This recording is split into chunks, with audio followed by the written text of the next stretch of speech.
देखिए आज का सवाल है 1 से 70 तक की कितने प्रतिशत संख्याओं के वर्ग के अंत में 1 आता है।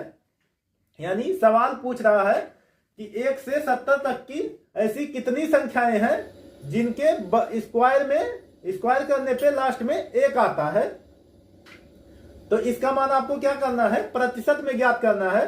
तो प्रतिशत में ज्ञात करने से पहले आपको उसका वो संख्या पता करना पड़ेगा कि 1 से 70 तक की ऐसी कितनी संख्याएं हैं जिनका वर्ग करने पे लास्ट में 1 आता है।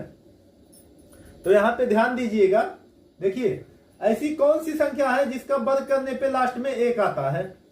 तो देखिए अगर आप 1 का स्क्वायर करेंगे तो लास्ट में 1 आता है, या तो फिर आप 9 का स्क्वायर करेंगे तो कितना होता है 81, इसके भी लास्ट में 1 आता है। तो पहली संख्या क्या हो जाएगी, 1 हो जाएगी, और दूसरी संख्या क्या हो जाएगी, 9 हो जाएगी। अब अगली संख्या क्या होगी, अगली संख्या हो जाएगी 11, उसके बाद अगली संख्या 19, फिर अगली संख्या 21, फिर अगली संख्या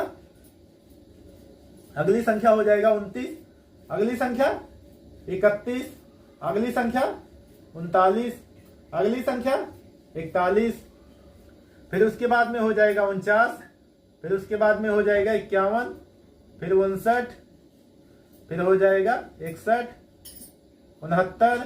अब इसके आगे जाएंगे तो 70 से ज्यादा हो जाएगा, तो 70 से आगे नहीं बढ़ना है। तो 1 से 70 तक की जो संख्याएं निकली हैं वो यहाँ पे इतनी संख्याएं ऐसी हैं जिनका अगर आप वर्ग करेंगे तो लास्ट में 1 आएगा। अब इसको गिनती कीजिए तो देखिए 1 2 3 4 5 6 7 8 9 10 11 12 13 14। तो 1 से 70 तक की ऐसी 14 संख्याएं हैं जिनका वर्ग करने पे लास्ट में 1 आता है। तो अब आपको क्या करना है, इसका मान जो है प्रतिशत में निकालना है।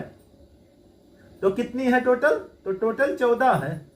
तो ये कितने में से निकली हैं 14 संख्याएं, तो 70 में से ये 14 संख्याएं निकली हैं जिनका वर्ग करने पे लास्ट में 1 आता है। अब इसको क्या करना है, हमको मान जो है इसका प्रतिशत में निकालना है। तो देखिए प्रतिशत हटाने के लिए 100 से भाग दिया जाता है, तो प्रतिशत लाने के लिए क्या करना पड़ेगा, 100 से गुणा। तो यहां पे 100 से गुणा हो जाएगा। अब देखिए 1 0 से 1 0 कट जाएगा और 7 से 14 कटेगा 2 बार में। अब 2 से 10 में गुणा करेंगे तो 2 10 20% आपका यही राइट आंसर हो जाएगा।